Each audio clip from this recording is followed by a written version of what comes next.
Every morning, millions of people wake up before the sun. They rush through traffic, work 8, 10, sometimes 12 hours a day. They do everything they've been told successful people do.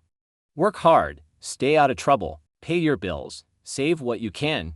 Yet decades later, many of those same people are still living paycheck to paycheck. So here's the question: if hard work is the answer, why are so many hardworking people still poor? The uncomfortable truth is that poverty rarely happens because of one bad decision. It happens because of hundreds of small decisions, beliefs, habits, and systems working together so quietly you don't even realize they're shaping your future. And by the time most people finally see the pattern, they've already spent years living inside. Today, we're pulling back the curtain because once you understand why most people stay poor, you'll never look at money the same way again. Imagine the people, they graduate from the same school. Start their first jobs around the same time, earn almost identical salaries. Fast forward 20 years, one has investments, a paid-off home, financial freedom. The other is still stressed every month, wondering how they'll pay the next unexpected bill. The surprising part: most people never notice these patterns while they're living them because they're hidden inside everyday life. And that's exactly where our story begins. From the time we're children, we hear the same advice: study hard, get good grades, find a stable job, work hard. Everything else will take care of itself. It's a comforting story because it feels fair. Work equals reward, but reality is more complicated. Think about the hardest working people you ever met: construction workers, nurses, farmers, delivery drivers, cleaners. Many work incredibly long hours, yet few become financially independent. Now think about someone who owns a successful business or investments. Imagine carrying buckets of water uphill every single day. You're working incredibly hard. Now imagine someone else spends a year building a pipeline. The first person keeps carrying buckets forever. The second lets gravity do the work. Both worked, but only one built a system. Money works in a surprisingly similar way. Many people spend their lives selling time. The wealthy often spend years building assets that eventually reduce their dependence on time alone. This isn't about working less. In fact, many entrepreneurs and investors work extremely hard. The difference is, their effort is often directed toward building something that can continue creating value long after today's work is finished. That's one of the first invisible differences between staying poor and gradually becoming wealthy. But here's where things become even more interesting, because even when people begin earning more money, many never become richer. In fact, they accidentally become trapped. And the trap is so common, most people celebrate the moment they step into it. Imagine you finally get the promotion you've been waiting for. Your salary jumps by $15,000 a year for the first time in a long time. You feel like you're getting ahead. So you celebrate.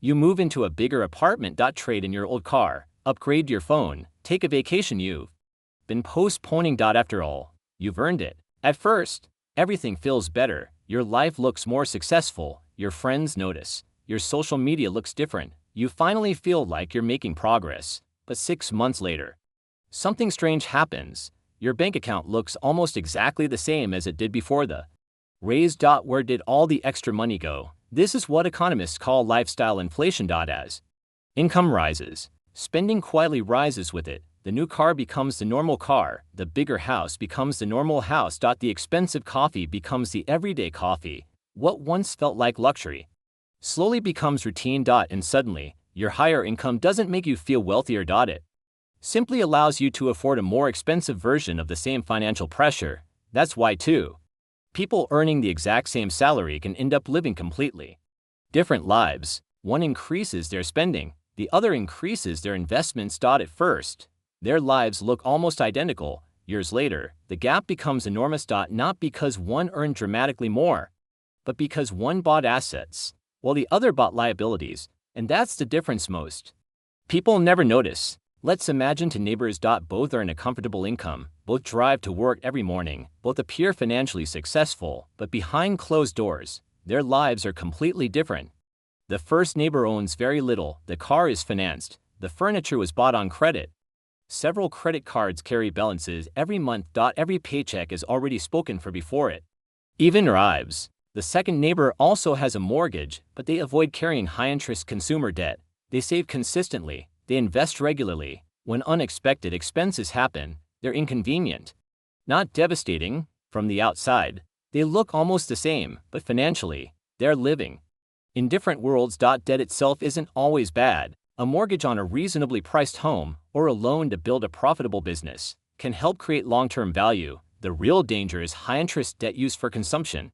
Because unlike an investment, a new phone, designer clothes, or an expensive vacation rarely produces future income. The purchase is temporary, the payments are not. Interest has a strange way of working. When it's helping your investments grow, it can become one of your greatest allies. When it's working against you through expensive debt, it can quietly become one of your biggest obstacles. That's why many people feel like they're running as fast as they can, yet never moving forward. They're climbing a hill, while interest keeps pulling them backward. And here's the hardest part. Most people don't fall into this trap overnight. It happens one small payment at a time. One credit card, one loan. One monthly subscription, one I'll worry about it later decision. Until one day, they realize most of their income isn't building their future. It's paying for their past. And once that cycle begins, escaping it becomes much harder than entering it. But if debt is one obstacle, there's another one that's even more powerful, because it doesn't involve banks. It doesn't involve money. It starts inside your mind. Imagine someone gives you $1,000. What would you do with it? For many people, the answer comes instantly: a new phone, a vacation, designer clothes, a better television. Schools teach algebra, history, science, but very few teach how money actually grows. So people enter adulthood knowing how to earn, but not how to build. Imagine planting the seeds. One person eats both, the other plants one and eats the other. The first enjoys everything today.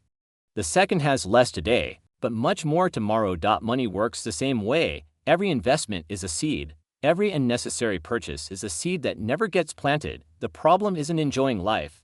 The problem is spending everything before your money has a chance to grow. Wealth isn't built by one perfect investment. It's built by thousands of ordinary decisions, made consistently over many years. That's why building wealth often looks boring. No fireworks, no overnight success, just patience. And patience is becoming increasingly rare. We live in a world where almost everything is instant. Food arrives in minutes. Movies begin instantly. Packages show up the next day. Naturally, people expect wealth to work the same way, but money follows different rules. It rewards consistency, not excitement. Take a look around. The next time you're in a busy city, you'll see luxury cars. Designer handbags, expensive sneakers. Luxury watches. It creates the impression that everyone is getting rich, but appearances can be incredibly misleading. Looking wealthy and being wealthy are often two completely different things. A luxury car tells you someone bought a luxury car. It doesn't tell you whether they own it outright or whether they're making payments every month. An expensive watch tells you nothing about someone's savings. A large house tells you nothing about their investments. The truth is, wealth is surprisingly difficult to see. Real wealth often hides in things you can't photograph. An investment portfolio, an emergency fund, a business, a retirement account. Financial security. These things don't attract attention, but they quietly create freedom. And freedom is what money was meant to buy. Some people spend years trying to look successful. Others spend years becoming financially secure. At first, the first group often looks more impressive. Years later, the second group often has something far more valuable: options. The ability to choose. To change careers. To take a break. To help family. To retire with dignity. Those choices rarely happen overnight. They're built one decision at a time. And that's the biggest misunderstanding about wealth. People think becoming wealthy is about making one brilliant move. Most of the time, it's about avoiding hundreds of bad ones. By now, you probably realize